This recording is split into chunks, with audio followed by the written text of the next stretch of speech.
రోజుకి artificial intelligence deep fake technology దుర్వినియోగం సినీ ప్రముఖులకు కొత్త సవాల్గా మారుతుంది. తాజాగా ప్రముఖ నటి మృణాల్ ఠాకూర్ కూడా ఇలాంటి ఘటనకు గురి కావడంతో మరోసారి డీప్ ఫేక్ కంటెంట్ పై చర్చ మొదలైంది. ఇటీవల సోషల్ మీడియాలో కొంతమంది ఆకతాయిలు మృణాల్ ఠాకూర్ మార్ఫింగ్ ఫోటోలను షేర్ చేశారు. అసభ్యంగా ఉన్న ఆ ఫోటోలు వేగంగా వైరల్ కావడంతో ఈ విషయాన్ని మృణాల్ సీరియస్ గా తీసుకున్నారు. ఆ ఫోటోలు మార్ఫింగ్ ఫోటోలని వాటిని షేర్ చేసిన వాళ్లపై ఆగ్రహం వ్యక్తం చేశారు మృణాల్. అంతేకాకుండా ఆ ఫోటోలను మళ్లీ షేర్ చేసినా వైరల్ చేసినా సంబంధిత వ్యక్తులపై చట్టపరమైన చర్యలు తీసుకుంటామని హెచ్చరించారు. వ్యక్తిగత గౌరవానికి భంగం కలిగించే ఇలాంటి కంటెంట్ ను ఎట్టి పరిస్థితుల్లోనూ సహించబోమని ఆమె స్పష్టం చేశారు. అయితే గతంలో రష్మిక మందన్న సహా పలువురు ప్రముఖ నటీమణులు కూడా డీప్ ఫేక్ వీడియోలు మార్ఫింగ్ ఫోటోల బారిన పడ్డారు. ఏ టెక్నాలజీ డెవలప్ అవుతున్న కొద్దీ దాని దుర్వినియోగం కూడా పెరుగుతుండటంతో సినీ పరిశ్రమలో ఆందోళన వ్యక్తమవుతుంది.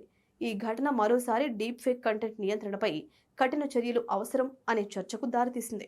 ప్రస్తుతం కెరీర్ పరంగా మృణాల్ మంచి ఫామ్ లో ఉంది.